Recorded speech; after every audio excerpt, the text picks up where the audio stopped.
and welcome to episode 8 of the Spittballin Sports Show podcast. I'm your host, Brad Ryder, and with me today, I just have my buddy Erik Lind. Sure. Our producer and guy in the back, Diesel, is actually at the World Series game today, so lucky him. As of right now, he's watching the Phillies win. I don't know if they actually win at the end of the day, but right now they're winning. Right? Am I crazy for saying that? Yeah, they're at 4-0. 4-0. Oh, boy. Yep. The boy Lance McCullers got hit around. There you go. Well, Erik, this week was a bad week for you and I. Horrible, actually. Horrible week. We didn't have any NFL games for you and I that were like we were invested in, you could say, just because both of our teams were on bye. And then Oklahoma State just really kind of crapped the bed this week. Yeah, it was being at the game. It was probably one of the worst experiences I've ever had at a football game. It was frustrating at first, and then it just became laughable. Have you ever had that feeling like where your team's just getting dogged on so hard, where you just start laughing when it happens? It's just like, of course it's happening. Yeah, and it's like, of course it's happening. Yeah. Really, I mean, Gundy said it in the post-game press conference. It was the injuries. Yeah. They just piled up on him, and he tried something different at practice with coaching, and I guess it didn't go too well. Spencer Sanders is clearly playing hurt. 7, not necessarily starters, but starting caliber players out, which is how it was described to me, which was fair. Like that hits hard when you've got realistically like 11 people on each side. So like you're taking 3 of your main guys possibly on each side of the ball out. That's exploitable, really easy. Yeah, and especially since you're playing in Manhattan against a pretty decent K-State team during their homecoming, and they literally played, pretty much a perfect football game. Like, props to them. Like, It wasn't just Oklahoma State playing bad. K-State played phenomenal as well. It was like the coach. The coach said it best, right? He's like, I don't think we could have played a more perfect game against you when he and Gundy were meeting at the middle of the field. And it's like that's fact. They played literally the best possible game they could have against that. And the injuries are one thing. Like, you can't really account for injuries when you're talking. You can a little bit. You can be like, okay, we got to change our game plan. But you also have to recognize that if a team knows somebody's hurt, they're going to try and push that hole, right? Whether because they're expecting a freshman or someone younger to be in that spot, not as much experience.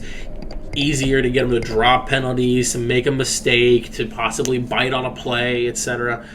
And so it just went to go to show. But the thing that I think that bugged me the most was the offensive performance, like most of all. Mm-hmm.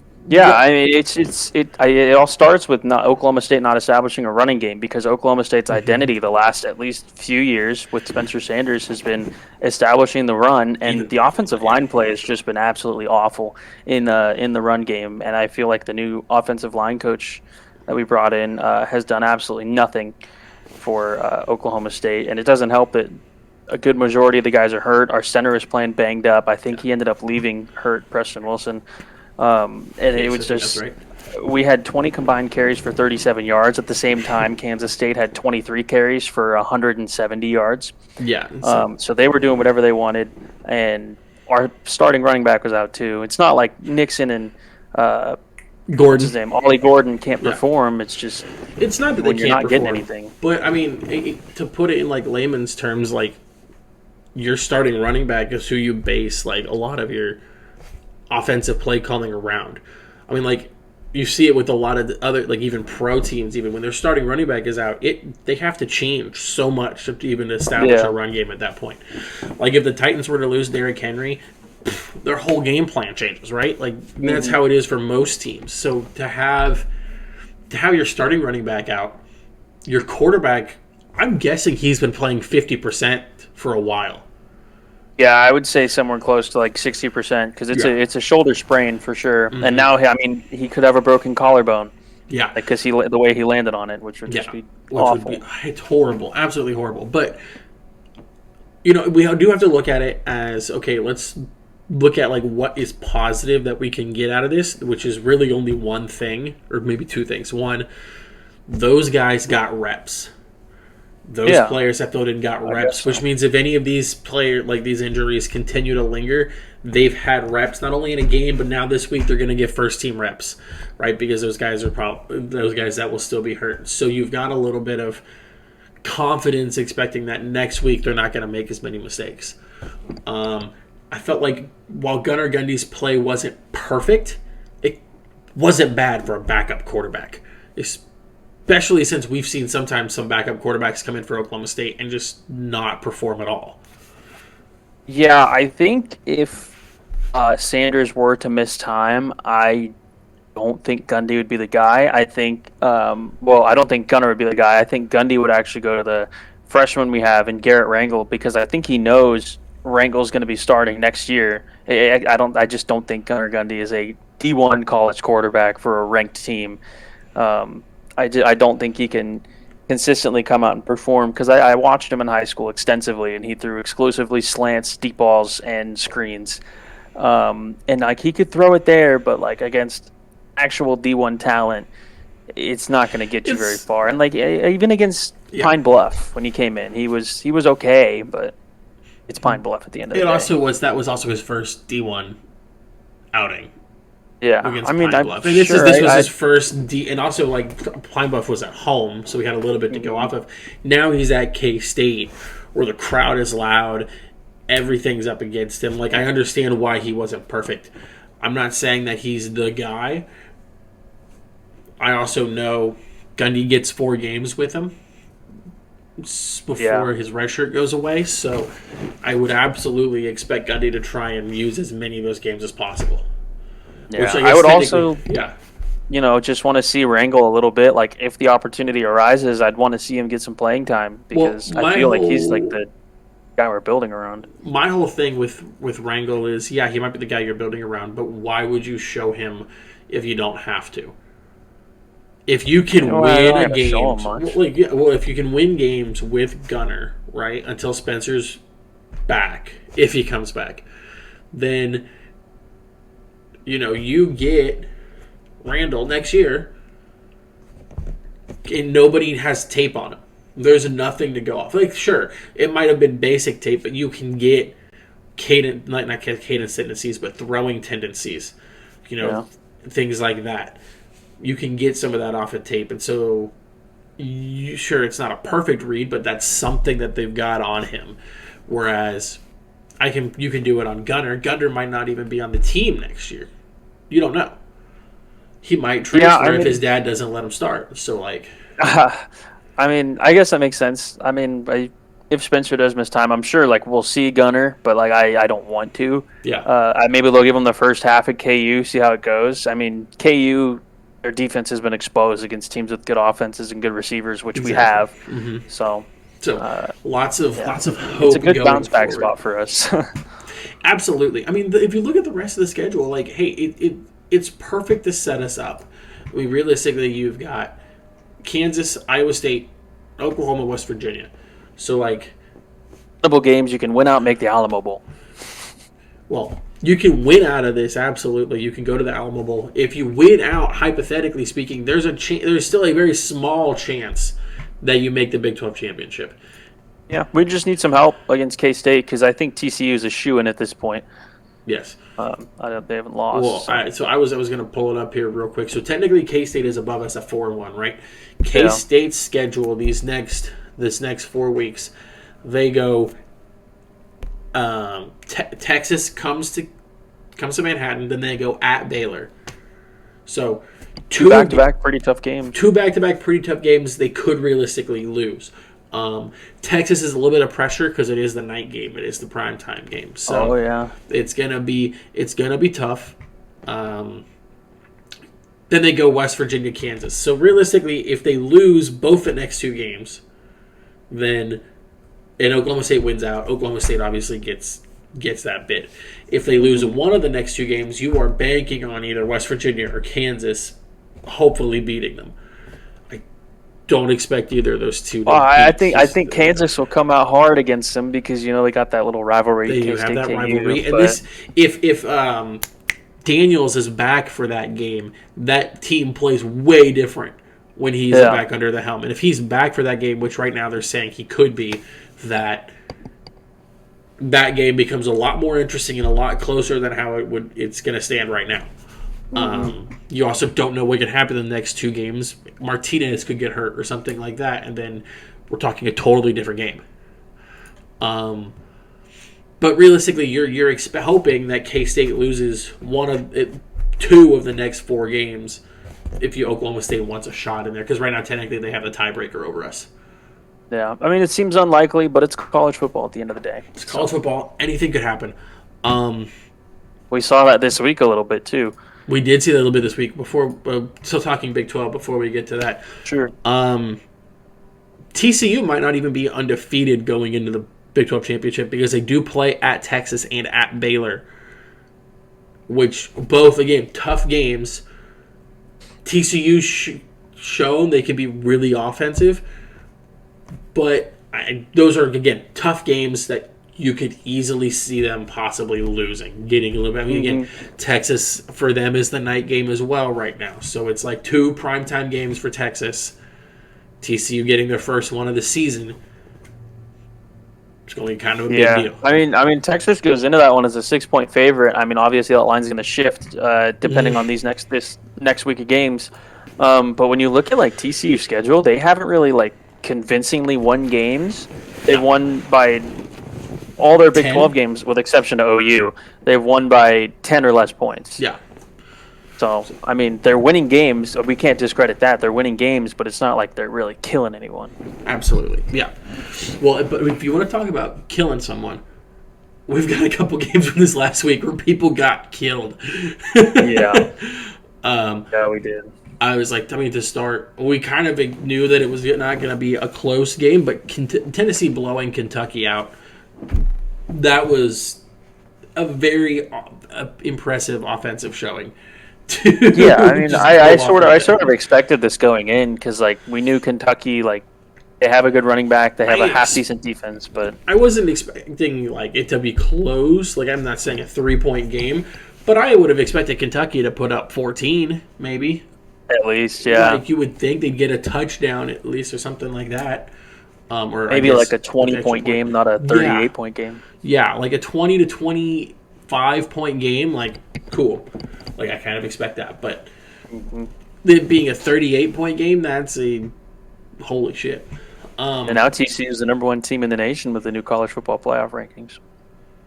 Tennessee is, yes. Yeah. I think you said TCU. Might be crazy. No. It was like TCU. I heard TCU in my ear, and I was like, bro, wait, what? No, Tennessee. Yeah. Tennessee is the number 1 with the college football playoff rankings, which came out today. We'll get to that, because I'm intrigued with this next week with those rankings and what could possibly happen. Talking about another team on those rankings, Michigan just absolutely dog-walked Michigan State this week. Yeah, I feel like it's become a theme with Michigan. They can just run all over whoever they want. I think they got disrespected, too, by putting Clemson into the top 4 over them. Because Clemson is like, Clemson's not going to lose another game, so Michigan kind of gets screwed here, because Clemson has like the weakest schedule going forward, and they've already won their quote-unquote big games until like the ACC championship game.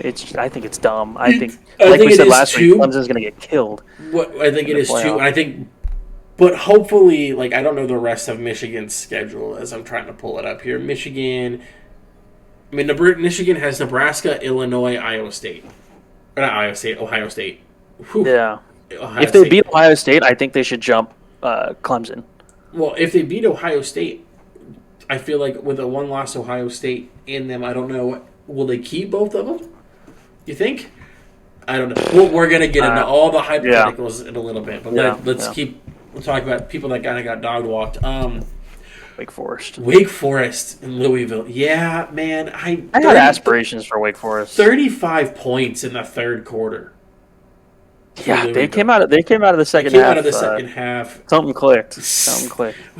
They forced 8 turnovers of the Wake Forest offense. Jeez. So I mean, I didn't watch this game, but I didn't either. But looking at it, it got to the point where Wake Forest put in their backup quarterback, and they picked him off, and the starting quarterback fumbled 3 times, lost all 3 fumbles, and threw 3 interceptions. Yeah, no, at that point you pull them, which kind of sucks because it's like, I shouldn't say it sucks, but like if you're a quarterback and you just did that, you kind of want a shot at redemption, but at the same time, they obviously have your number and they're probably in your head, so you're not going to get much of a redemption at any point during that game. Like, wait and put it off.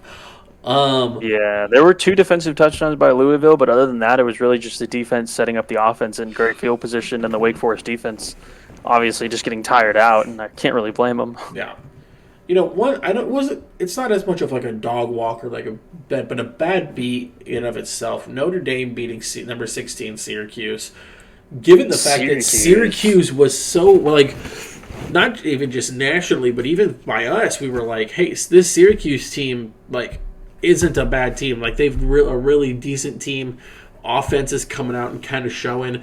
Their defense has a couple dogs that are playing well. So, like, this is a team that we could see go to a really good bowl game and possibly win. And now you're talking, they just got dog walked by Notre Dame, a Notre Dame team that didn't know its identity 3 weeks ago.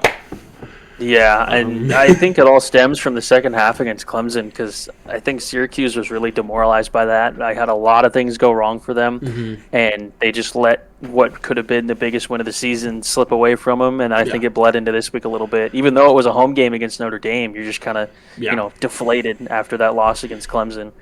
Absolutely, and I mean, it didn't help that literally the first play from scrimmage was a pick six. Like, Syracuse gets the ball first, their first play, quarterback throws a pick six. Like, if your game starts like that, it's gonna be a long day. Yeah, so that's not a good omen. No, it was not. But that's, I mean, talking about upsets, like, that's pretty much it as far as, like, ones that are notable. You have a couple of other, like, quick ones. Mizzou beat bottom 25. Yeah, Mizzou beat South Carolina. Great job there. UCF beat Cincinnati. UCF was a team that for a while there was way, like, should have been up in, like, the, top 10 every single year, at least when we were in college, and then it's kind of fallen off. I'm kind of hoping they can get back a little bit. I mean, especially, I think they're part of the 4 joining the Big 12, so it'd be a great look for the Big 12 if they could get that done. Hopefully they can kind of get that step back up. Nebraska still not even scoring double-digit points. Who's surprised, though? Let's be honest. Nobody's surprised by that, but Ohio State had their convincing win over Penn State, really solidifying themselves in the top 4. Absolutely. They've got a good team. Jim Knowles' defense. I told my buddy Greg that the defense would make the second half adjustment after Penn State, started off a little hot, and they sure did. Ohio State. Well, I mean, in the fourth quarter they allowed some points, but that's really after Ohio State went up pretty big, convincingly big. You were probably pulling some guys you didn't want to get hurt, or some guys that maybe were playing through a little bit of something and saying, hey, you did your job. This game's pretty much in the bag at this point. We're going to pull you. We're going to let you get some rest and stuff like that, and we'll celebrate. But I want to look to this next week, because this next week, first off, we're now in the college football playoff rankings, no longer just the AP poll. Best time of the year. And we've got some games this week that are, like, interesting to say the least. Nothing really crazy, but we've got a couple of top 25 matchups and a couple of obviously we've got some games that should be extremely one-sided, like Oklahoma State, Kansas. You think it'd be one-sided, but Oklahoma State is only opening at a 2-point favorite. It depends who's a quarterback, honestly. Yeah, depends who's a quarterback, and it depends if we're healthy. On the other end, Spencer at 60 might be better than either of our backups at 100. But at the same time, if Spencer's at 60 and you're talking he might get hurt again going into some other games, I'd rather us try and pick our battles when it comes to quarterback for these next 4 games. Because you aren't playing, like, the OU, obviously, like, we want Spencer to play, right? He's going to want to play Bedlam. But, like, I guess if you're Gundy, you have to look at the season and say, okay, what are we really shooting for this season? Like, is this the team that we feel like we have, that we can go, win a Big 12 championship? And if it is, then you play the way that you have to for that. If you think that you've got a bunch of injuries that have piled up, you think, man, we're just gonna miss it. Like, we're gonna put these guys in injury, we're gonna miss it, or we're not gonna be able to win a bowl game, and the bowl game is what matters. Then you don't start Spencer this week. You let him come back against OU or whatever, and if you chalk it up to a loss against KU, you get a. I would hate to have a loss to KU. I would literally hate that. But and it's a tough thing too for like anyone that really like is expecting something from Oklahoma State, because we don't know anything until like 90 minutes before kickoff when Dave Hunziker says the injury report, because Gundy doesn't like disclose injuries at all. So we sometimes really there are guys who are injured and he doesn't list them on the injury report, and then they just don't play. Like, he's done that before, and it's like, okay, what the fuck is the point of the injury report if you're not even gonna put anything on there? It is interesting. TCU goes to play Texas Tech. I think we can all expect that TCU should win, but Texas Tech has fought like dogs all year. They had that crazy game against OU. They're just like a backdoor, sneaky, like spoiler Big 12 team, I think. I wouldn't even hate though if Baylor they spoiled this game. Even though Baylor really handled them last week. I don't know. It was just a couple of late touchdowns there. But I don't know. They played everyone except Baylor close. So I'd expect them to give TCU a run for their money. But again, hopefully. TCU is a really good second half team from what I've noticed. So I think TCU will pull away with it in the second half. I'm going to skip past our top 4 matchup and just kind of go looking here. Of course. Number 6 Alabama against number 10 LSU. See, I think this one's an interesting one because you're sending Bama, who's feeling a little disrespected at the 6th spot. You're sending them into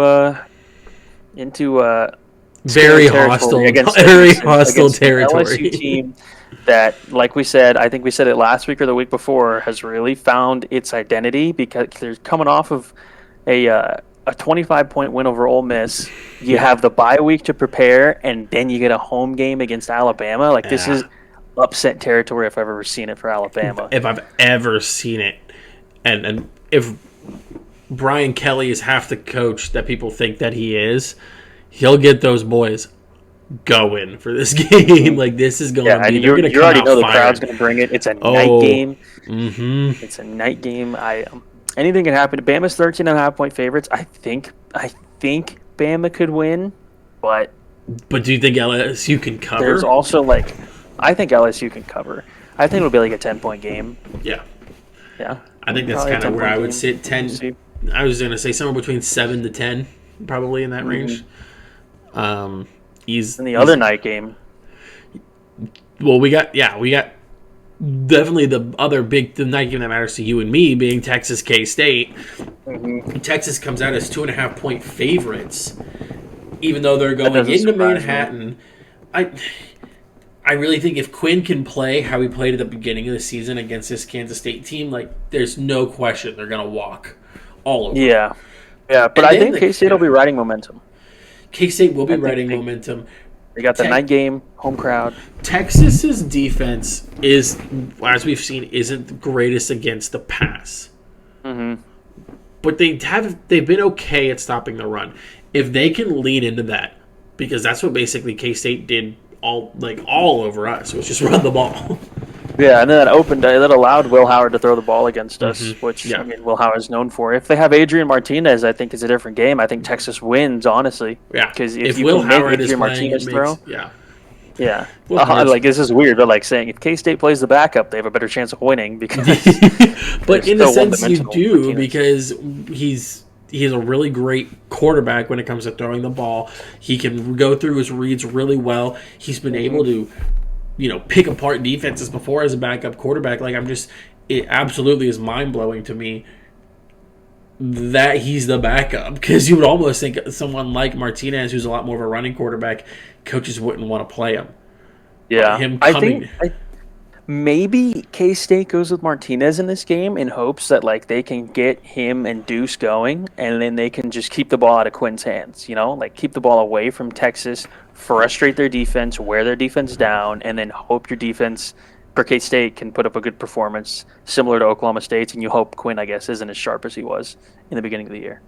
I think that's a fair point, but I think if Texas's offense can start off hot, just start off hot, they go up, if they can get 14 in that first quarter, I don't think that K-State can continue to play that game.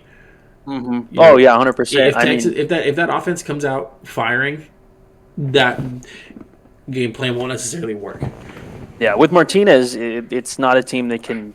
It's not a team that's built to come back. I think with Howard it is. So maybe we could see like some alternating of the quarterbacks, like possibly depending on how the game starts. Yep, you never know. Definitely. Or they go Howard in the beginning, get out to a 14-0 lead, and then bring in Martinez and just start pounding the rock. That would be fun. Yeah, that could be interesting. For me, another one that's interesting, just because of what happened this last week, Notre Dame goes into Clemson.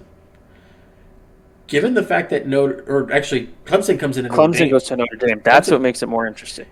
Also, with the fact what Notre Dame did this last week and actually putting out a good offensive performance against a team that just gave Clemson fits like 2 weeks ago that they barely beat. To me, that says this could actually be an upset. Like, there's a really good possibility that Notre Dame comes in, and if they're riding that momentum off of last week, they could very easily make this a very tough game, especially with Clemson kind of having to figure out what they're doing with quarterbacks since they've had to pull their starting quarterback before to actually go and win games. Yeah, I think if DJ plays like he did against Syracuse, then it's going to be really tough. Really tough, especially because Notre Dame, despite them being 5-3, not really playing for much at this point. You're playing a spoiler. Yeah, you got a night game against the number 4 team in the country. That place is going to be rocking. 100%, no matter what. So 100%. I think if DJ comes out and isn't sharp, then it's going to be rough for Clemson. But I think if you're Notre Dame, you just got to try to rattle DJ. Like, your pass rush has to get after it, and your secondary's just got to be like sure tackling and then all over the receivers. And if you can frustrate DJ, we've seen he hasn't played well under high pressure, which is why I think if Clemson does win out, they're going to get killed in the college football playoff, no matter who they play. 100%. No, you're very right on that. Yeah, I would say Michigan deserves it more than Clemson if it does come down to that. Well, so we got to talk about the top 3 matchup or top 4 matchup. And then we'll get into the college football playoff, I feel like. Yeah, for sure. So, Tennessee going into Athens this week. Georgia coming out as 8.5-point favorites. Tennessee coming down into Athens. This is going to be, I think, the game of the year, honestly. If it's not Tennessee-Alabama, it's going to be this game. Yeah, I mean, the regular season game of the year, and for Tennessee, obviously, this, I think, is a bigger test than playing Alabama because you played Alabama at home, and now you have to go to Georgia to play them. And I think, I don't know, 8.5 is like fair for Georgia, but you look at who they've played, and we don't really know who the team is. Like, sure, they beat Oregon early in the year, but it's like week 1, Oregon, it's their first game with a new quarterback, blah, blah, blah. We talked about that a long time ago. Yes. But after they played Oregon, they haven't played anybody. Like, nobody of any significance whatsoever. Correct. And they almost lost to Mizzou. But their last 2 games, I mean, they murdered Auburn, they murdered Vanderbilt, and they beat Florida. But, like, those 3 teams are not good. No. And now you're going to get an offense that is fully capable of scoring 40 points on any given night. And, like, this is your defense's first test. And we know Georgia's good year in, year out, obviously. That's why they're a top 4 team. Yeah. But this is more of like I think it's like a statement game for both teams, obviously, because they're both top 3. It's but I think there was a stat that I saw today, and it was like if you put, I think it's most FBS schools, and you put them through the schedule that Tennessee has faced, only 8% of schools would come out with the record that Tennessee has. Yeah, I mean, which is not a lot, and I look at it as, I mean, even Georgia doesn't play Alabama this year. right? Like, sure, you beat them last year, but like this Tennessee team has played against really good teams and has won. They went to LSU and beat LSU by 27 points. Yes, you did And that. we just You saw what beat LSU you did to Ole beat Miss. number 20 Florida. You beat number 17 Pitt. You beat number 3 Alabama, and then you just beat number 19 Kentucky very single-handedly.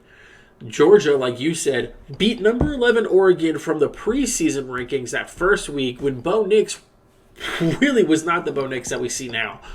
I think Oregon definitely found their identity with Has him, which is gotten a good. lot Good for them. better Good for them. since this Yeah. game. But Yes, you've still. won a No. lot of your games fairly single-handedly, minus, almost losing to Mizzou. But, like, this is, in my mind, really the first test for this Georgia team. And for Tennessee, it's just the train just chugging along. It's just another bump in the road for Tennessee at this point. Is. Like, it's a big bump on the road, but it's just a bump on the road. It's not like going over a speed bump. Like, this is definitely going to be a challenge because, like you said, you're going into Georgia. Mm-hmm. You're going into enemy territory. It's going to be loud. I'm sure both teams will have plenty of fans in that stadium because they're going to be crazy loud. Yeah, and Tennessee's going to travel down there. Like, they're going to fill out whatever section they have. But I think if Tennessee can stop Georgia's rushing attack, because that's what's been doing them so well. If they consistently score and they can stop the run and they can make Stetson Bennett throw, then I think they have a very good chance of winning this football game. Because I don't think Stetson Bennett's that guy at all. They don't really have him throw a lot. And when they do, he's not very efficient in doing it. He threw 2 picks last week against Florida, and his only other game against a ranked team was against Oregon in the beginning of the year. So, competition. I think he's finally going to play. A good defense, or a decent defense at least. I mean, you got home field advantage, but. So I just messaged Diesel because I was curious because, like, to me, this game is one of those games where I'm like, some people are going to really want to ride Georgia because they're at home. I know we've got one of our friends' girlfriends who's a Georgia homer, and she's gonna, be clamoring Georgia all the way. It's Tennessee for me, man. Diesel picks Tennessee. 38, Georgia 31, and that's actually really close to what I was going to say. I had it a little bit closer, literally 3 points more for each team, being a 41-34. Yeah, I mean, I could honestly see Tennessee end up blowing out Georgia. If they can stop the run, they can blow Georgia out. Yeah. They can make Stetson Bennett throw, they can blow Georgia out because Tennessee's not a one-dimensional offense. No. They can do it all. They can do it all. And they have a fantastic quarterback. They will do it all. The difference in this game is the quarterback, for me. And Hooker is way better than Bennett. Hooker is you can, book that 100%. But to me, I still am a little bit, hesitant on the idea of a blowout just because of the history of Georgia defenses and the fact that I could easily see Tennessee winning. I can see Tennessee winning very handedly. I don't want to say it's going to be a blowout. Now, it depends on what you define as a blowout is. I think Tennessee could win by 14. This game. They could win by 2 scores, and I wouldn't be shocked. Tennessee goes out there and wins by 21 or more, I'm going to be like, at this point, you should just book Tennessee to be the national champions, if that's the case. If they beat Georgia by more than 3 scores, 3 scores or more, book it. Absolutely. Yeah. Tennessee, I'm all for them. I love it. I've been seeing Rocky Top TikToks of that stadium. That place is crazy. I'm so pumped. This game's going to be awesome. I'll probably have this game on my main screen and then Oklahoma State on the side, just, Mm-hmm. Yeah, probably 100%. I'm probably with you on that one. I'll come home from working that day, and just immediately it'll be Tennessee and OSU, and we'll just ride it out and see what happens. Although it's gonna be pretty busy here with number 19 Tulane coming into town here, so Right? Well, that's all said and done, and that's pretty great in my opinion. But I want to talk about, as we say, the men's league, because I want to get through this last weekend. There wasn't a whole lot of crazy things to talk about for this last weekend. There were, some things that I do want to say. Are the Buccaneers dead? Is Tom Brady just like a fucking corpse at this point? I think the Buccaneers are chalked, man. Yeah, that offense just looks so disconnected. They have no run game, and Brady, I feel like, is just forcing throws. His receivers and him are not on the same page. Part of it, I understand, is injuries on the offensive line. Like, they have 2 starting offensive linemen that are out. But to be this bad, to be as bad as it is, and to lose 3 straight, like, that's not good for them. Mm-hmm. And yeah, I feel bad because there's players on that team that are really good and that realistically should be either on a winning team or on a team that's trying to win. And I feel like, no offense, but this year they just kind of played it safe because they didn't want to piss off Tom Brady if he had a chance of coming back. Like, obviously, if you have the opportunity for Tom Brady to play for your team and he's the greatest quarterback of all time, then they're going to want him there. But realistically, I think the best thing for the team at that point should have been to let him walk. Leave him. Yeah, I mean, you got your ring, and I think at this point you got your ring without Bill. Congratulations. I think his mentally he's not all the way there. I get he's got a lot of stuff going on, and he took 11 days off of training camp, which had been unheard of. He's taken time in the middle of weeks sometimes, so just have a personal day or whatever. I get he's trying to spend time with family, but if you wanted to spend time with your family and still be involved in football, you easily could have done something else. You easily could have been a coach. You could have easily gone and done media. You had that huge media deal that's waiting for you. You don't have to be putting yourself through this shit. Yeah. At all, and you could still get time with your family and all that. So, I want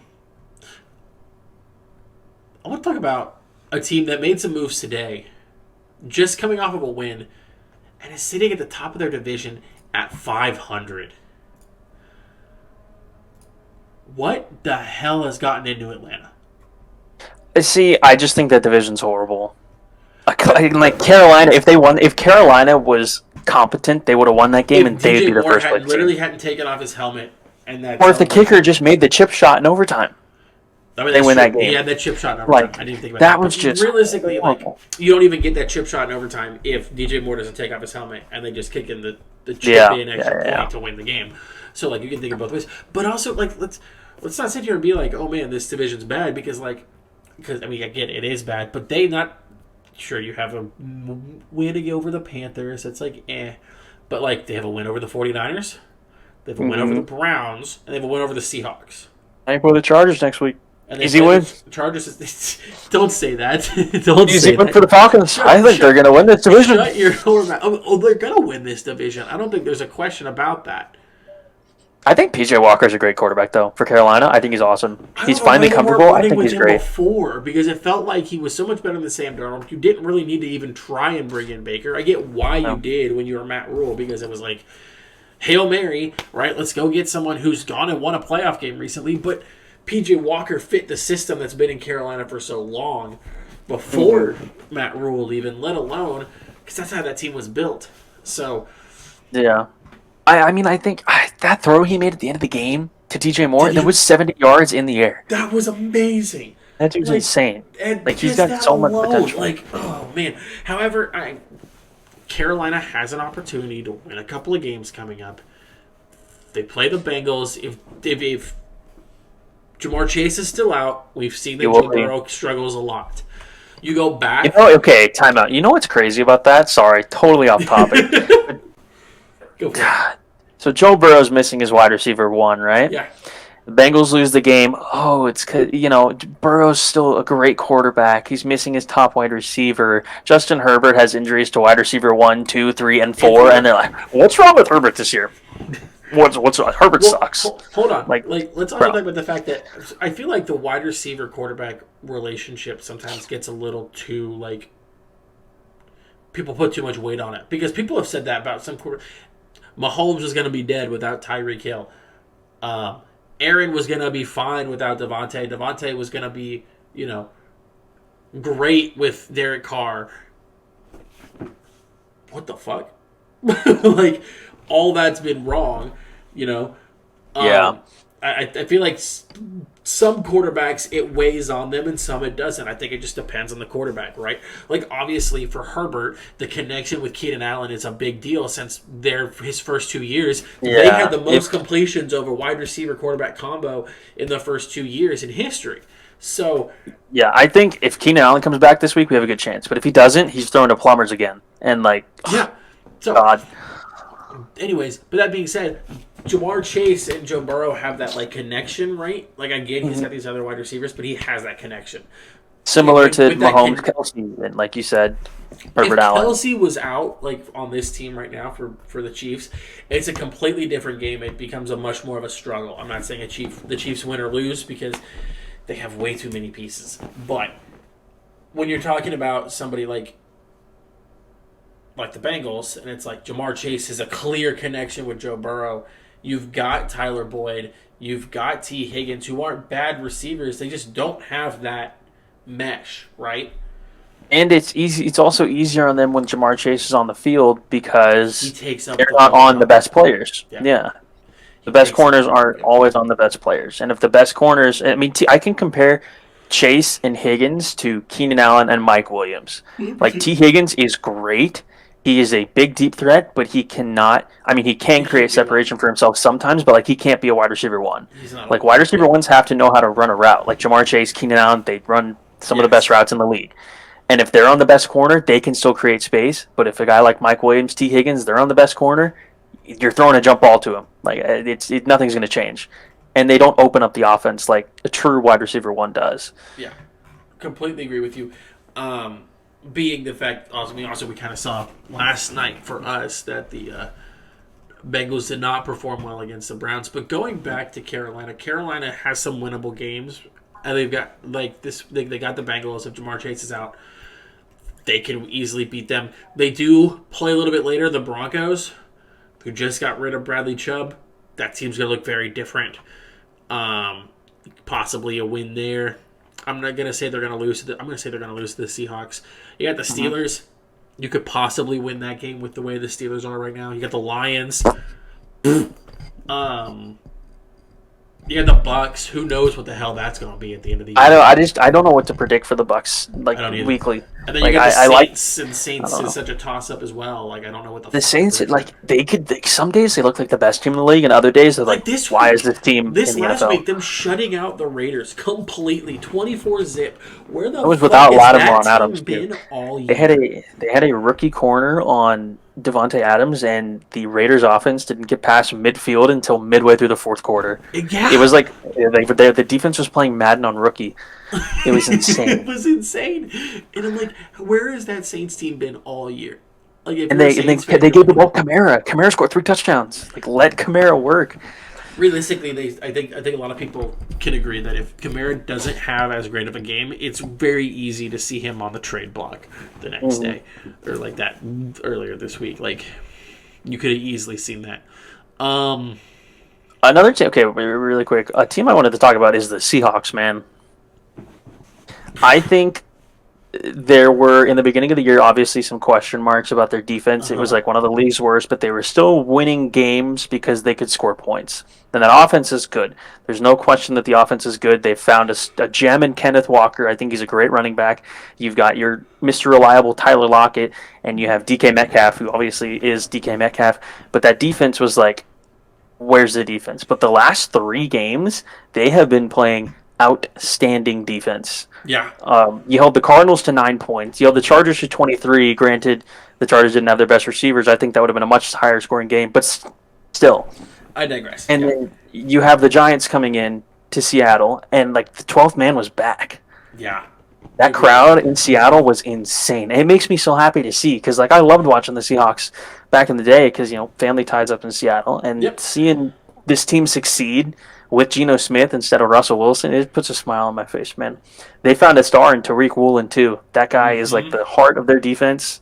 Their defense is tightened up. They've got the pieces to continue to go. And they've got like 3 fucking draft picks for that Russ trade. Mm-hmm. They are headed in the right direction. 100%. And those first-round draft picks are from a bad Broncos team. So if the Broncos keep losing, he's gonna be like a top 10 pick this year.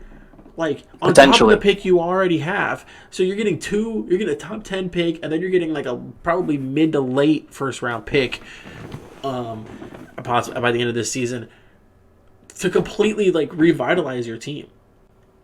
You can stack your defense at that point. You could, throw in another receiver for crying out loud. Who knows?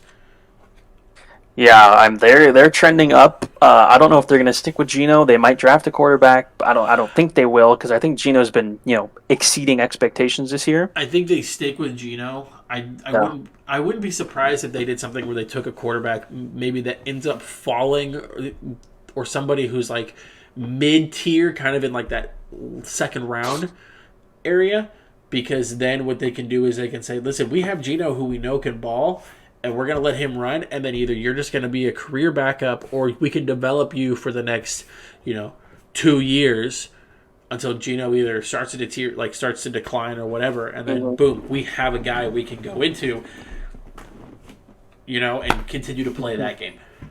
I think if they draft a bunch of skill guys this year, and then, like you said, just a quarterback to back up Smith, they're going to be a good team. Or, if you think that Drew Lock can develop at all, I'm not saying that he can, but I'm saying if Pete Carroll thinks he can develop Drew Lock, then maybe you don't draft a quarterback this year. You still go all position guys, and next year you look at a quarterback, or 2 years from now you look at a quarterback. Mm-hmm. I could see that. I can easily see that. Yeah, good for the Seahawks, man. Big win for them. Have an interesting schedule coming up. They go back to they go to the Cardinals this time. They go to Arizona. Then they play the Bucks and the Raiders. Then they go Rams, Panthers, Niners, Chiefs. I think that Thursday night game against San Francisco is going to be a good one, especially if both teams keep winning, because San Francisco is trending upwards as well. Because McCaffrey was an absolute dog for them against the Rams and the bludgeoning of the Rams. Well, I'm going to talk about them a little bit with that when we talk trade deadline, because I have some thoughts on that. But the trading for McCaffrey was absolutely a play to propel that team. And you saw it this week with them playing the Rams. Like they did. That was without Debo too. That was without one of their best playmakers. Mm-hmm. That offense has just filled with playmakers. You've got Kittle, you've got McCaffrey, you've got Ayuk, who is like a sneaky guy, and you've got Debo. That offense is going to be fun to watch. And of course their defense is outstanding as well. Absolutely. I mean, not a lot of storylines from this last week when it came to games. I do want to talk a little bit about something about the Giants are looking decent going against with that Seattle team. Like that 13 points that they scored was the lowest they've scored all year. Then they got a great rebound spot the next 2 weeks against Houston and Detroit. I think Saquon's going to eat those guys alive. They hit a really bad spot going Cowboys. I mean, sure, you had the Commanders, but going Cowboys, Commanders, Eagles, and then Vikings. It's like, ugh. Mm-hmm. So it's realistically, my 11-2 joking prediction that I gave like in week 3 probably is not going to happen, but they're going to be close. They're going to be close to that. You're going to be like 9, I think if they win the games, if you win the games you're expected to win, and maybe steal one from either Dallas, Minnesota, or Philadelphia, you're in a great spot. I don't know if they can steal either of those. I think Dallas is starting to make their comeback the way that they should. The Eagles, I don't expect to stop at all, and the Vikings are only going to go up. I don't think they can. If you can steal one of those, hallelujah, great for you. But otherwise, like realistically, if you're gonna end up losing 3 games, you're gonna be so better off than a lot of other teams in the league right now. So exactly. I just don't think their offense is good enough to compete with the big offense. I don't think Daniel Jones is good enough. It's the quarterback at the end of the day. Like you have a game managing quarterback, but you can't game manage against a high powered offense like Philadelphia or even Dallas and especially Minnesota Unless if as your well. defense is just A tier and they can hold one of those offenses Yeah. down, but realistically, that's just not. So, Like if they had the Denver defense, I think the Giants are undefeated. yeah, possibly. Honestly, Yeah. if you get like a Giants or like a Denver or even if they had a San Francisco level defense, like that team undefeated at this point. So let's looking at this next week for the NFL, right? That Philly Houston Thursday night matchup, that's going to be a great game. Philly's 14-point favorites. The fact that they're only 14 is fucking disgraceful. Yeah, they're going to murder. They're going to murder this team. Texans surprisingly didn't trade Brandon Cooks. He was pissed. He was Can't pissed. blame him. The understanding is they were willing to deal him, but whoever team took him had to take the rest of his $18 million contract. They weren't going to hold any of the pay. Mm-hmm. And nobody wanted to take that. And I don't blame him. I don't blame him either. I mean, Cooks is great and all, but like next year he'll be cheaper, and you look at it again next trade deadline or even in the offseason. Somebody, doesn't get a wide receiver in free agency they like, comes to the draft, they don't like any of the wide receivers in the draft. Hey, let's just, I'm okay giving up my second round pick for Brandon Cooks right now and letting the Texans draft somebody. But looking at this next week, we got a couple of interesting games. Sunday night, you get Chiefs Titans.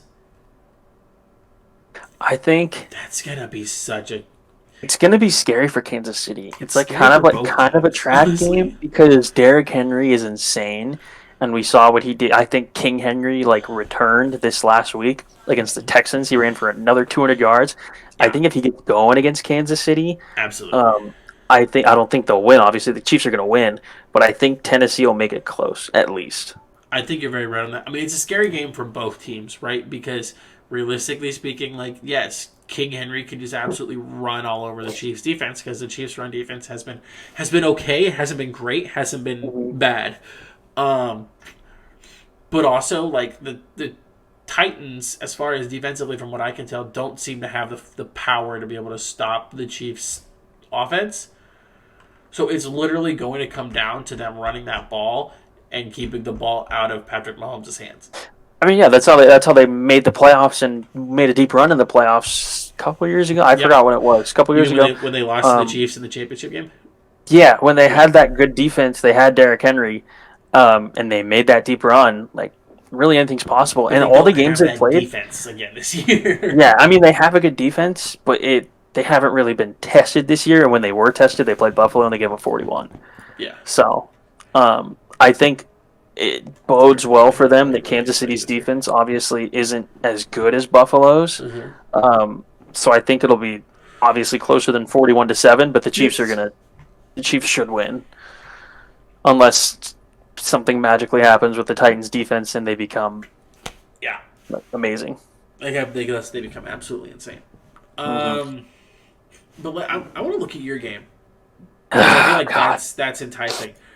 And I'll tell you why. Because I think you guys are being severely underdogged on this game, even though you come out at 3-point favorites. We're going to lose this game, bro. Actually, no. Here, listen. If Keenan Allen plays, we win. If Keenan Allen doesn't play, there is a very good chance we lose. Here's my reason. Here's my reason why you cannot lose this game.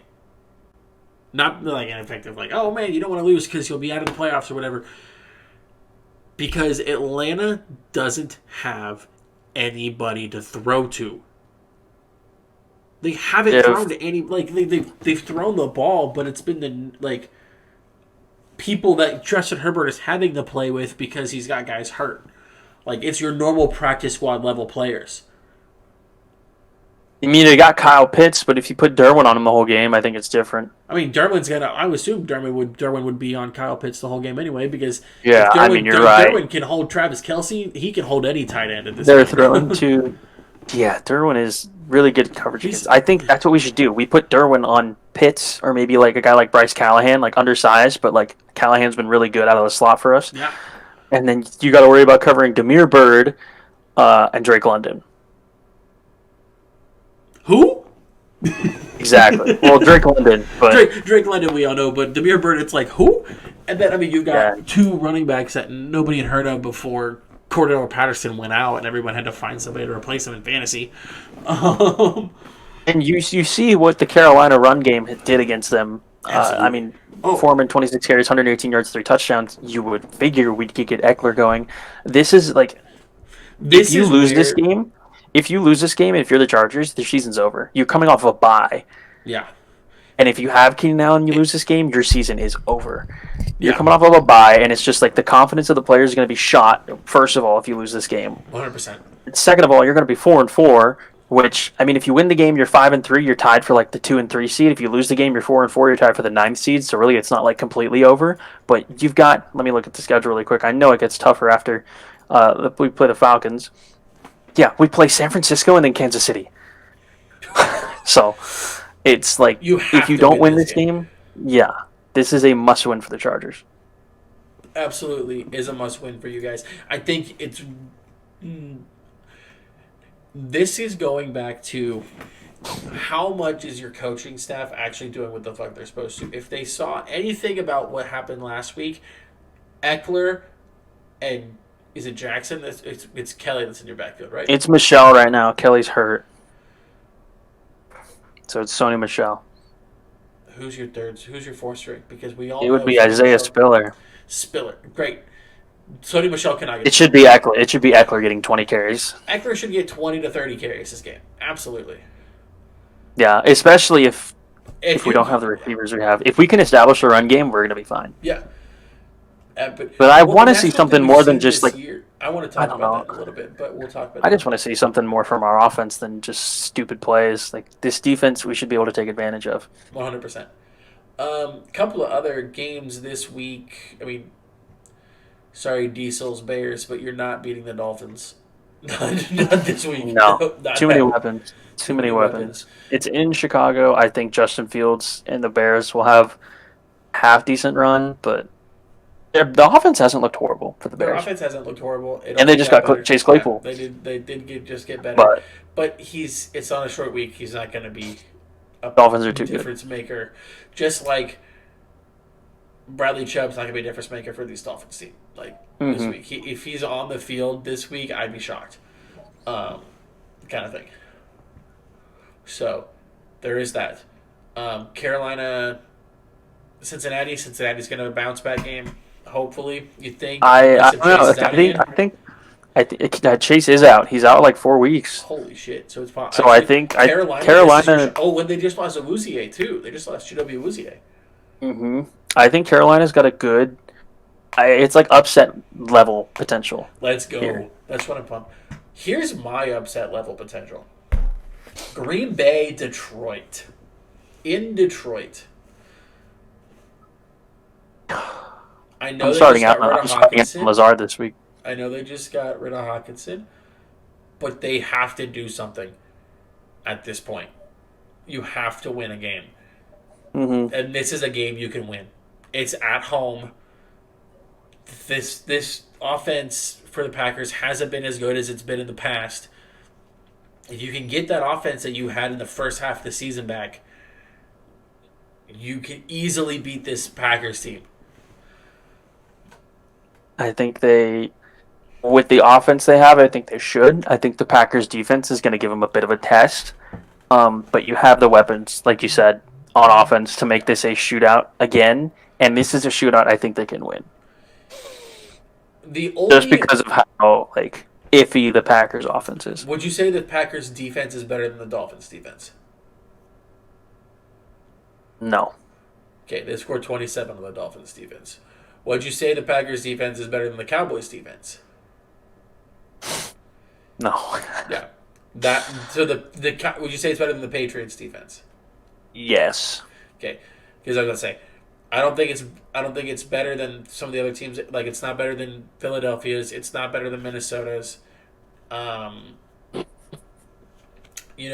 Seattle, the Seattle Patriots line of games that they have lost is right there. In Seattle, they scored 45, and the Patriots, they scored 0.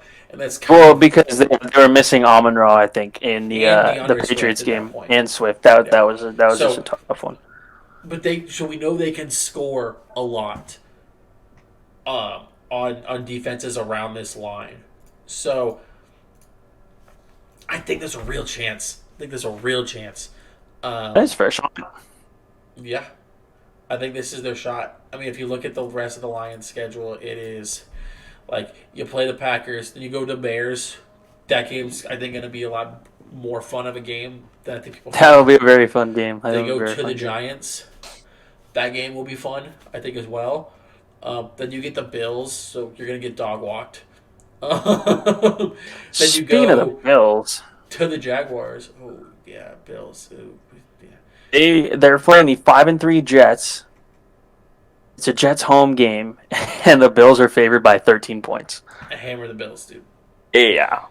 The Jets' defense has been really good, don't get me wrong. And the Jets are a team that I really thought and I really think they can teeter along that wild card playoff spot. But I don't know if you can, though, with how good Miami is, how good the Bills are, how good the Chiefs are. I think Zach Wilson is going to be murdered this week. If the Jets were to get he gets replaced this week? Not this week, but there was rumblings that this team could be undefeated at this point had they had a better quarterback. Yeah, I definitely think that's the case because I think Zach Wilson's horrible. He was never the answer for the Jets. I want to understand. Like, we're gonna push. Zach Wilson was out for the first 4 weeks where they lost to the Ravens and they lost to the Bengals. They beat the Browns and they beat the Steelers. He came back and he's won 3 of their last 4. Has he won 3 of their last 4 though? Well, I mean, they scored 40 on the Dolphins. That was Breece Hall. It was Breece Hall. I think losing Breece Hall is going to be what hurts them a whole bunch. But I think Zach Wilson was purebred. What am I saying? Purebred Daniel Jones that game. 14 to 21, 210 yards, no touchdowns, no picks. Got sacked twice. That's all you need from him. If you've got a running back against a team like Buffalo, but you don't have Breece Hall. You have James Robinson, who's hurt, or not hurt, but he's like not going to start. Yeah, well, I'm not saying this week they're going to do anything, but I'm saying that they're still going to be a winning team. They're still going to win some more games. You got the Patriots again. That's not going to be great. You're going to beat the Bears. You're going to lose to the Vikings and the Bills again. The Lions and the Jags game will be fun, and then you go Seahawks, Miami, and Miami's definitely going to come back for revenge. So yeah. But I think they're easily they could be above 500 team at the end of the year, and I think that's okay for them at this point. And I think Zach Wilson it's a stepping stone. Yeah. But I don't know. I just really don't like Zach Wilson. Some of the throws he made last week against New England were horrible. He threw the worst picks I've ever seen in my life. Yes. And this isn't the first time I've seen him throw those kind of picks. Like, who are you going to get if you're in that middle of the draft that's going to be worth replacing him over? Nobody, because you can't. You start. Who's the backup? Unless if you're going to get Joe Flacco. No. He was inactive. There's another guy. He came out and he had a really good game. Mike White. Yeah, start him. Yeah, might as well. I don't know. I just hate Zach Wilson. I mean, their defense is good. I'm excited to see Sauce Gardner on Stephon Diggs. That'll be a great matchup. That will be fun. That will be fun. No, I think the Jets are fine. I really hope that Zach Wilson can get it together because I think you're right. He's kind of in that. I hope so too. Like he's fun, but like Daniel Jones level quarterback. Oh my god. I want to see him get some of that fire that he had in BYU back. I don't know if he needs to go sleep with another friend's mom or what. He needs to be like more Mormon. Maybe that's the case. He needs to unleash his Mormon. He needs to go back to church or something like that. Yeah. he's been a little unhinged there in New York. I don't know. I mean, going down the list here at some of the games, we can kind of go easily. Vikings, Commanders, Vikings, obviously, right? I think, I like Heineke and that Commanders team, but I just don't think you can keep up with the Vikings and who they are right now. Yeah. Another one that'll be pretty easy to pick. I think Seahawks over Cardinals again, don't you think? Even though it's in Arizona, I guess D-Hop's back, so hey, they could, but I think Tariq Woolen is good enough for DeAndre Hopkins. I think that's going to be a fun matchup to watch, like kind of like a slept-on matchup with Woolen on Hopkins. And the Cardinals were the team that the Seahawks found their defensive identity against. Yeah. Granted, it's a different look Cardinals this week with DeAndre Hopkins, but I think Seattle is a good enough team to win, and I think they should win this game. Absolutely. They're underdogs, though. They are underdogs. You never know. It's very much a different game. But if you're Seattle, you're riding momentum right now. I think there's going to be a lot of Seattle fans traveling down there right now to escape sort of that fall-ish, wintry weather in Seattle. And those fans travel well when they're winning. Yep. Colts, Patriots. I don't even care about that game. The Patriots, sure. Patriots, I mean, it's like the battle of mid. No, the battle of mid is the next one. Is it Raiders Jags? Yeah, Raiders Jags. That's the battle of mid. I don't even know who to pick for that game. I'm gonna take Jacksonville because it's at home. I would take the Raiders. I think they're going to bounce back. You would hope the Raiders can bounce back, but I haven't seen enough from them to indicate that they can bounce back. You've got some decent showing outs against people, like when you beat the Broncos and you beat the Texans. But, man, you get shut out. I mean, you played well against the Chiefs, but you get shut out against the Saints. I guess they are 0-4 on the road, though. But Jacksonville's 1-3 at home. Yeah. It's gonna be very close. That's just such a random game to get shut out because you've scored at least 20 in your games prior to that. And every single week except the Chargers, you've scored at least 20. Mm-hmm. And then you just come out and lay a goose egg against the Saints. That's what I'm saying. It's weird. I think this week they really get Josh Jacobs going. They get Josh Jacobs going. The only time this team has done well is when you get Josh Jacobs going. I don't know what the hell happened last week and why you didn't. But that's 10 carries for 43 yards. But yeah. So I don't know. I like Jacksonville, just because it is at home, but it can go either way. Just like the Rams Buccaneers game, I think that can go either way. I'd like to say Tampa because it's at home and Tom Brady's probably fucking pissed. Yeah. He's probably gonna, deflate some balls or something like that. So he's got a shot again. He'll find his way. He's never been 2 under 500, and here we are. I know, right? And then you get Ravens Saints on Monday night, which we'll talk more about this probably this weekend. But I think the Ravens win that game. You can't not pick the Ravens in this game. I think their defense is good enough to stop Kamara. This week, between the 49ers, the Cowboys, the Browns, the Broncos, the Giants, and the Steelers. Yeah, a lot of the fun teams are on bye. Oh, that kind of scares me, though. The 49ers get the bye to face the Chargers. Yeah. Chalk it. Yeah, it's chalked. You knew that was going to happen. But you know what? Let's talk about the trade deadline this week. Or that happened literally today at the point of recording this. Because some things happened today. This was the busiest trade deadline that we've seen today. This is the busiest trade deadline we've seen ever. And there are some trades I kind of forgot that had already happened that I kind of want to go back through. Mm-hmm. So we can start with, Arizona trading for Robbie Anderson. That seemed to work okay. Yeah, I think it's just another weapon to add to Kyler Murray's little arsenal there. It makes teams work, and I think Robbie Anderson will be a good number 2. Yeah. Maybe even number 3 with Marquise Brown there or Marquise Brown's hurt, isn't he? He's hurt right now. Eventually, when he comes back, Robbie will probably one of those two will end up being the 3. I mean, either way, when he comes back, it's good little tandem to be second to DeAndre Hopkins. Speaking of the Falcons, they traded a safety to the Bills that I didn't really care for, but it's a pick me to the Bills, essentially. The Bills went and got Nyheim Hines from Indianapolis. Okay, so I think it was a little counterproductive for the Bills. You needed a running back, and now you have 2 pass-catching backs. Singletary and Hines are Yes. And they traded away Zach Moss in that trade for Nyheim Hines. Because I think James Cook is what Zach Moss was supposed to be. The true kind of bruising running back. I think Cook is like one of the only true running backs on that team. Yeah, but the thing about Hines though really is he can line up in a lot of different spots. He can line up. He's lined up in the slot for Indianapolis before. He's lined up at punt returner. He can line up at running back. You can run a dual running back thing. You can have like Cook to one side, Hines to the other, and Josh Allen. Like you almost have essentially a triple option idea going right there, and it's like, oh shit. Yeah. So yeah, lots of opportunity there.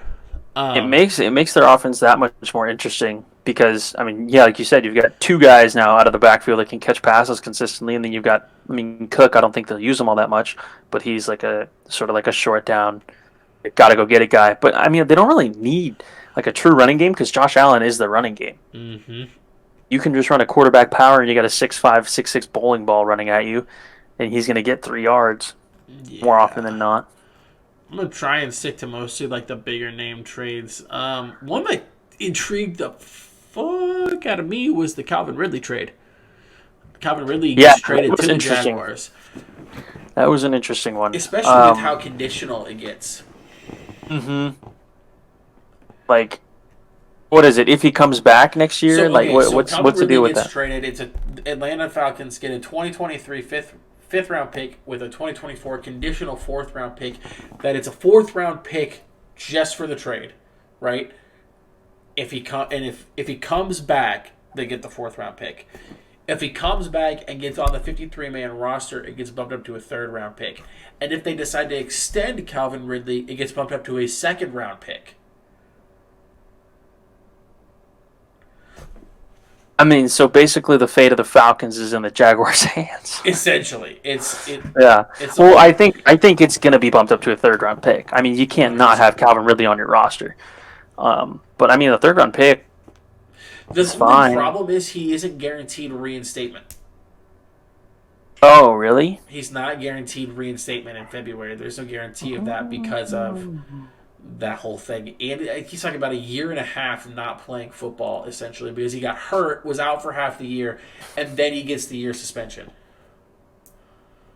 So it becomes... I mean, it's just like a risk for the Jaguars to take. I mean, at this point... A 5th and a 4th round pick, a 5th this year and a 4th next year, that minimum to possibly get a guy, like, I don't... To get a really good receiver? Yeah.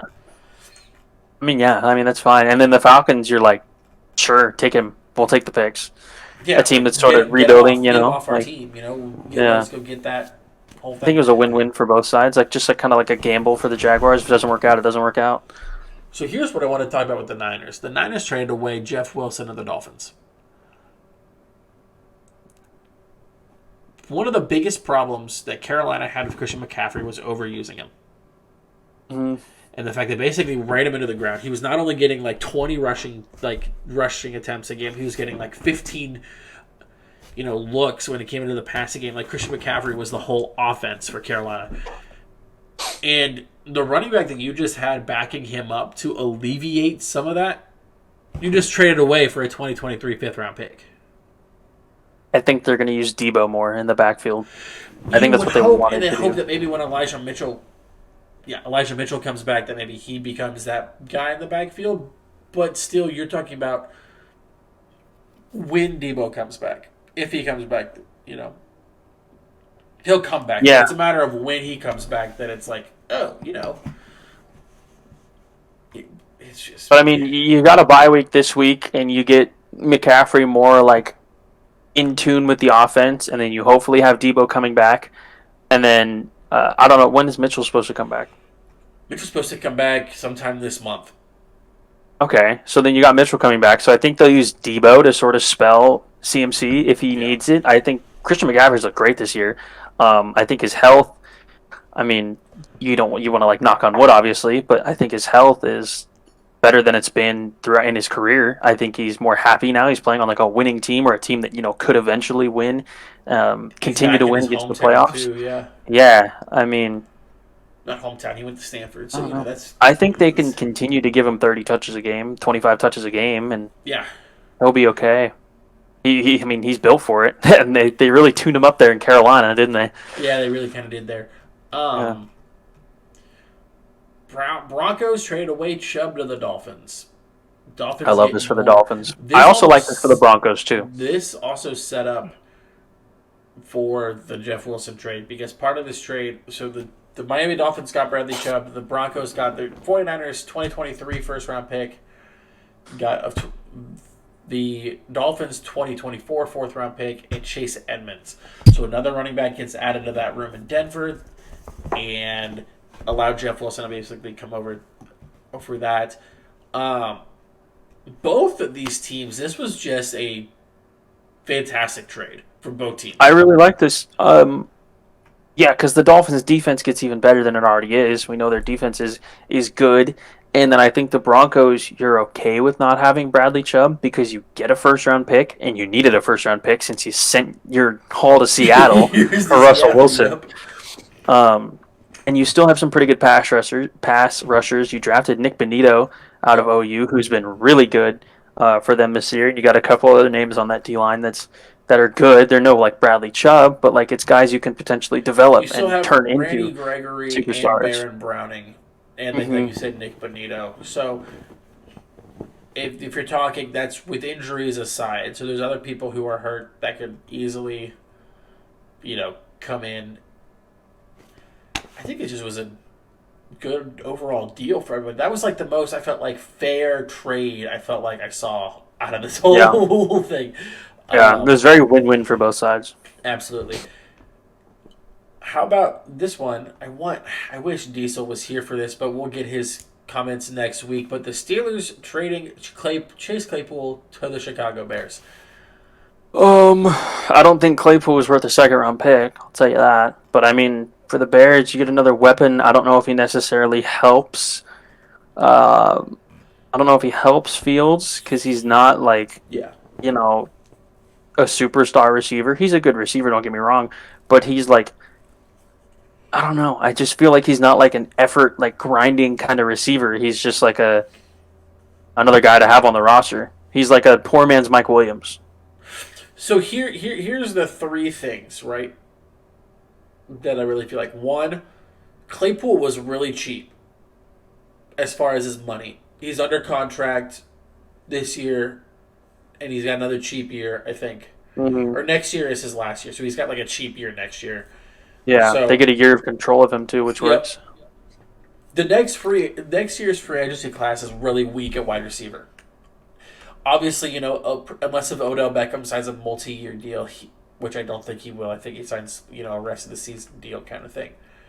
He'll be a free agent, but other than that, it's pretty much a very weak wide receiver class at free agent. I'm wondering, though, is this trade to see if Justin Fields can elevate his decision-making and elevate his play at quarterback the rest of the season? The reason I say that is because right now they're on pace to, be in that lower echelon of draft picks. It's more so a higher echelon. They could easily go and get a quarterback,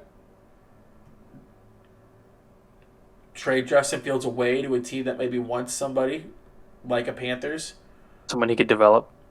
Somewhere he could develop. Mm-hmm. Or you continue to run him next year and you develop somebody in the back and he's just kind of fodder. I don't know how Eberflus and this organization are going to be, but I don't know. I think Justin Fields is their guy. I would want to think Justin Fields is their guy. You spent all those picks, that big pick on him. Granted, he hasn't been great, but he's never really had the weapons. So I guess you're saying here are your weapons. We've seen this Chicago organization as a whole do things that nobody fucking understands. Yeah, that also makes sense. And they with new GM Ryan Poole, and you've got Eberflus. They just traded away two people that weren't theirs for, I don't want to say pennies on the dollar, but maybe nickels on the dollar, it seemed like, on the defensive side of the ball. I wouldn't be surprised if they're looking at trying to phase some people that they don't see as their guys and they don't like, and phase them out and bring in new people. So I'm not shocked to go and get Claypool, because it's like, hey, if Justin Fields can step up now that he has two wide receivers realistically, if he can take just a little bit of a step up, we keep him. If not, guess what? We send him out just like we did Roquan and just like we did everybody else. Well, I think with the last 2 weeks with Fields, he's been good, and I think they're seeing that, and I think, maybe we should, help him out a little bit and go get this guy and like maybe see if he can develop a little further because he hasn't looked bad the last 2-3 weeks compared to what we've seen from Justin Fields in the past. I think the Patriots game was really like a big breakout game for him. I think that was huge. Lit the world up that performance, and I think huge. He carried that momentum, and then he like really became comfortable. Um, so maybe this is a good thing. I don't know if Claypool is like really the guy you want to like bring in to help your guy, but like you got him. I feel like there were other people. Second round pick, but I think. But then I mean, hey, you gave up a second round pick for him, but you got your second round pick back. Not yours, but you got the Ravens second round pick when you traded Roquan to Baltimore. Roquan, absolutely. And they had an extra second rounder from a trade they did last year. Yes. I forgot. I don't know who it was, but they had an extra second rounder. So I mean, I don't either, but it was. No, it wasn't Robinson. Robinson went to LA in free agency. I don't remember who it was last year. But no, you're very right on that. So I'm not sitting here and saying that what the Bears did is like, oh, we're gonna get rid of Justin Fields. It's just something that I think about when I say, okay, new regime. You're very easy. Their new regimes are very willing to let people that aren't theirs go. Yeah. So something like that could easily happen. I want to stay on the wide receiver thing because I wanted to bring up a point. I feel like the reason that Chase Claypool went so high was because how high the Chiefs went on Kadarius Toney. Yeah, and I think Kadarius Toney was worth a third. He's worth. I would have given up 2/4 for him, absolutely.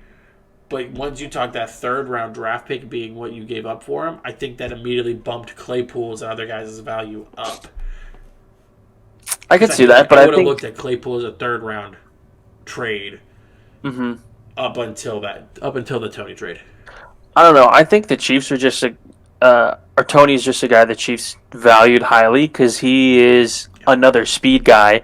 That I mean, the offense doesn't really lack speed, but he's just another guy they have that they can scheme in and really like see his potential. Because you've seen Toney's potential, but he has Daniel Jones throwing him the ball, and I'm not obviously very fond of Daniel Jones, and yeah, he hasn't been healthy, but now you've got Patrick Mahomes throwing you the ball, and he can throw the ball farther than Daniel Jones and probably more accurately than Daniel Jones, so you can make Kadarius Toney look good. And then if Toney pops off in Kansas City, then the third round pick and the sixth round pick, you don't really care about it. Whatever. Yeah. Yeah, absolutely. Which I think he has a very high chance of doing because I think he is a good receiver and just like a good little slot guy with speed, which he's got sure hands too. Yeah. And Mahomes loves his guys that can catch the ball. More, but you know what? It's whatever at this point. Whatever wins games. Yeah. Yeah. So let's talk about another one about winning games that kind of shocked me. Lions trading away Hawkinson. Yeah, that was weird. That was really weird. Let me tell you what's weird about it. Isn't the fact that the Lions gave him up to me. It's the fact that Minnesota Vikings went and got him when in attempts to a tight end, Kirk Cousins is 31 out of 32 of the starting quarterbacks. See, so that I saw that as well. I think they want to like involve the tight end more in their pass game because I think, and especially when you have a weapon like T.J. Hawkinson, we know he's great. Yes. I think that can really, I don't know, open up their other receivers like Thielen and Jefferson. I know Thielen and Jefferson can get open, but I think just having Hawkinson and sort of designing plays for Hawkinson and scheming him into the offense would be huge because it's not so like focused on Jefferson and Thielen. And he's better than Irv Smith, and now that Irv Smith's hurt, I think that's why they went and got him too. But it is weird though that they traded him in the division. That doesn't make a lot of sense, especially since he was good for Detroit as well. He was good for Detroit. I liked Hawkinson a lot for Detroit. But if you're Detroit and you recognize you aren't a contender this year, right? Obviously, you're a little bit away. You're talking about building a team, rebuilding your team.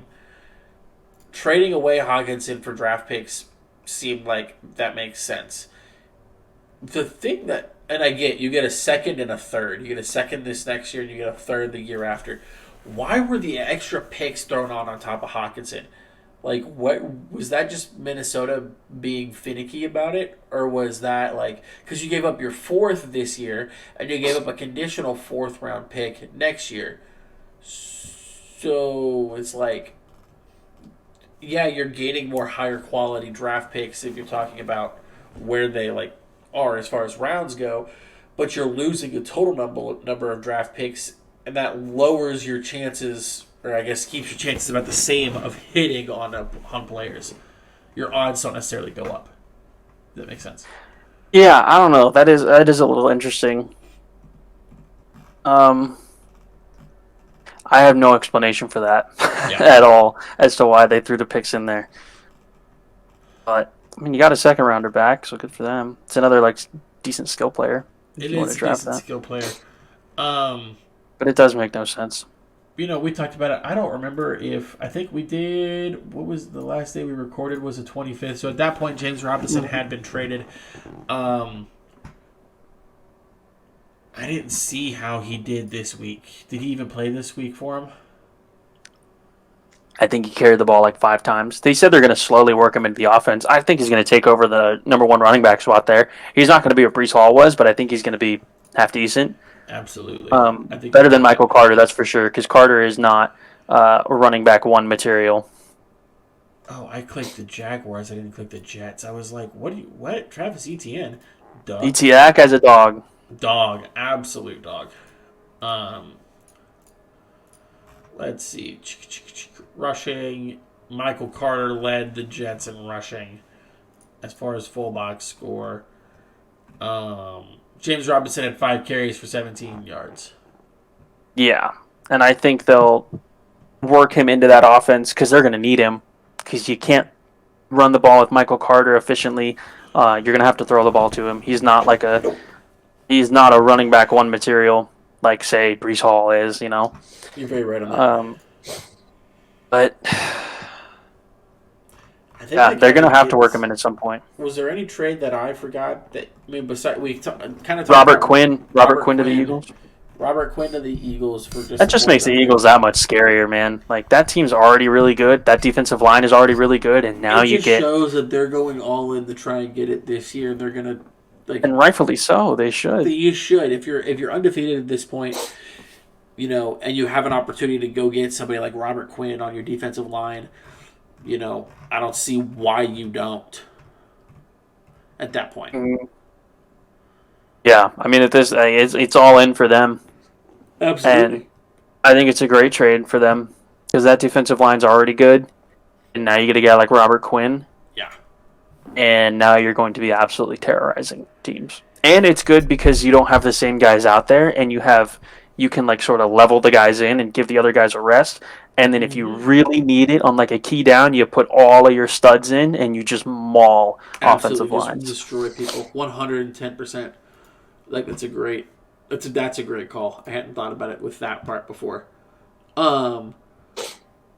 Just a little score count.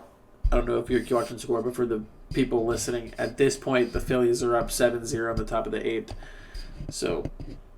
Anybody on base? I have over 7.5 runs scored in that game. There is someone on base, more run. But there's someone on first base, but there are 2 outs. I need 1 more run. I have a feeling you'll get it. I doubt it. I have a feeling you'll get it. Knowing my luck, I doubt it. Well, not with that attitude. Yeah, whatever. What are you going to do about it? But hey, I mean, at that point. What would that make it? Would that make the series 1-1 if Philly took it here? It'd be 2-1 Philly, with 2 more in Philly, and Philly is yet to lose at home. Well, and now there's going to be a game this week in Philly with... Isn't it in Philly with the Texans being in Philly this week too? Same week? Same I think that game is in Houston. The game's in Houston. You're right. Yeah, the game is in Houston, but both teams are playing at the same time. So they'll probably, during the game, they'll flash like the updates of the Eagles game 100%. on the screen. That would be cool. And the other way around, they'll show like highlights in between innings. Yeah, and at the Eagles game, timeouts are called. You get a score update of the Phillies game and stuff like that. 100%. Yeah, I'm sure the Texans fans will be wanting to know how the Astros are getting killed. And they're going to lose in 5. Oh, That'll Lord. be tough. Yeah, well, hey, I mean, also NBA is still going strong.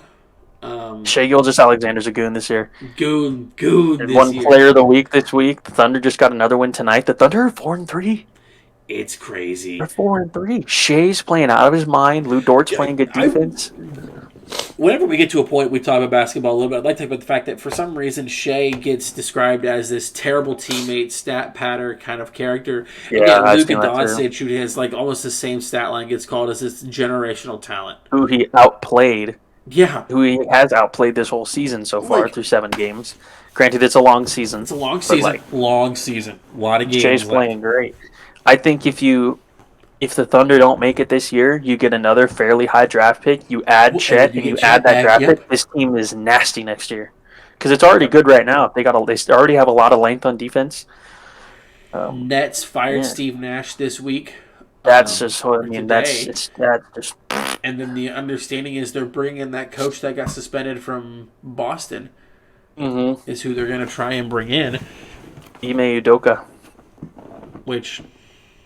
That'll be good for him getting a shot back, but maybe this time don't make the same mistakes he did before, Yeah.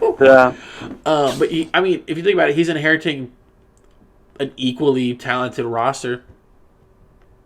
Mm-hmm. I think there's a lot you could do with the Brooklyn roster. Absolutely. To make them better. I think Steve Nash just kind of let the stars handle it, and he didn't really do much to coach. They need an actual coach. Yeah. I think Steve Nash is a great player, but coach, not so much. I forgot how long of a career Steve Nash had in the NBA. Yeah. It was a long time. But taking a look at just the early season, look at things. I know obviously the standings are going to change, but the Portland Trailblazers are 5-1 to start the year, and the Utah Jazz, who people thought were going to be at the bottom of the league, 6-2. Doing pretty good. Yeah. And the Trailblazers 5-1. Good for them. I like Lillard.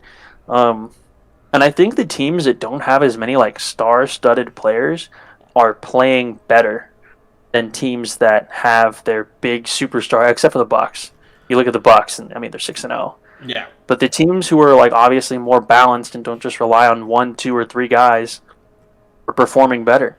I don't know if that's just an early season thing, but I don't know. The Heat beating the Warriors today, that was pretty crazy. Mm-hmm. The Warriors are 3-5, they're not bad. They're off to a slow start this year. They are off to a slow start. I kind of figured that there was going to be some slow starts just because of the fact with them, because of all the crap that happened with Draymond and Poole and everything else. I felt like there was a little bit of some amnesty and some chemistry that was going to be lost this year.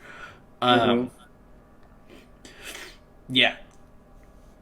Definitely. I think there are a lot of teams that can compete in both conferences this year. Just from what we're seeing in the beginning, there's a lot of up-and-coming teams. You've got the Hornets, who really... Hornets and Wizards are my 2 teams that could, and the Magic, too. The Magic are scoring a lot, but it's just the young players on defense kind of thing. I think the Magic are going to be good in the next few years. Yep. But the Hornets and Wizards, I think, are fringe playoff teams. I think what you're seeing in the NBA is finally the understanding of how good young, with the young developmental talent. The young players are popping off this year. Letting them play versus it used to be you played your veterans, right? And then you let the rookies would come in a little bit and stuff like that. And the only rookies really started were generational talents, or something like that. And now you're seeing a lot more of no, let the young guys play. And you've got a lot of people on the, on waivers that are free agents right now that are your veteran guys that you probably see people bring in later as people get hurt and they need roster spots filled. Yeah, but a lot of the teams that, didn't really expect to have spots in the playoffs, they're in it right now. I don't know how long it'll last, but the Utah Jazz are 6-2. That's eye-popping to me when you look at the team they have and you look at the teams they've beaten. I mean, they lost to Denver, but they beat Memphis back-to-back games with Ja Morant. They beat New Orleans, who everyone thought New Orleans was like going to be that team. I haven't even Kelly Olynyk, Lauri Markkanen, Mike Conley, Jordan Clarkson. That's your starting five or 4-year starting five for Utah. Yeah, that's a really it's odd just starting five. It's just like a bunch of misfits all coming together in Utah. Yeah. Good for them, though. I mean, Lauri Markkanen is averaging 23 points per game, so that'll do it for you. 100%. If he can keep that up, then the Jazz could be a fringe playoff team. Who would have thought? We thought they'd be going for Victor. Yeah, for the right. first pick. Like, definitely didn't expect that to be the case, especially with them trading away everybody. Mm-hmm. Yeah, but they went full rebuild mode. But they're winning games that we didn't, I guess, because they're six, like you said, 6-2, and you would say they're in full rebuild mode. And if you're going, if that pace continued, you're above 500 and you're in the playoffs and you're in rebuild mode, shit. Like you're getting your draft picks. Yeah. Like they're not gonna be like rebuild mode draft picks, but like that's one hell of a rebuild mode, quote unquote. Mm-hmm. I mean, good for them. I'm not really a big fan of the Jazz, but they've got a bunch of new faces on them. Different team. I still, I think that we've got a lot of ball left, and a lot of this is going to. Oh yeah. I mean, we'll check in 2 weeks and see how this looks as compared to now. Exactly. I think teams you'll see towards the bottom right now, like the Heat. I think the Pacers even. They'll be up in the top 8. Pacers, but definitely the Heat. The Mavericks will be up there. Grizzlies. Back up there. I hope the Clippers just lost twice to the Thunder. Yeah. Go Thunder, man. Hey, go. Go Thunder, man. Almost wore my jersey, but I was like, I'll save that for when basketball season's kind of in more full swing. Full swing, yeah, for sure. Totally fair. Yep. Well, hey, brother, I appreciate it. You coming on. I know it was kind of like a oh crap because Diesel wasn't gonna be here. We were like, oh wait, is this gonna go? So appreciate you, appreciate everybody. Yeah, I appreciate everybody who's listening right now, everybody who's watching on YouTube, and everybody who's listening on Spotify and Apple. Once we get these going on that, I'm still gotta figure out what the heck to do with that. And be sure to follow us on Twitter at Spittballin Sports. And speaking of which, Eric, I need to get you logins for that so we can start. Oh yeah. Everybody can start using that.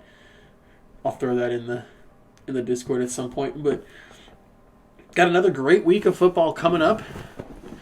Baseball probably will end by the next time. Well, maybe not be over by the time that we talk. Maybe. It'll be Sunday. We're doing Sundays now. Yeah, we're going to switch it up. So it has been tentative. We would record on Tuesdays, and it'll try to be up Wednesday or Thursday. Now we're going to switch it up to Sundays and try and have it out. Hopefully Monday, maybe. Monday, Tuesday, kind of tentatively. I know this last couple of weeks have been crazy for everybody, and so the upload schedule hasn't been as consistent. But we're going to get on that now that things are starting to hopefully slow down a little bit. So, alrighty. I don't know. I don't have a good sign off. We need to do the sign off?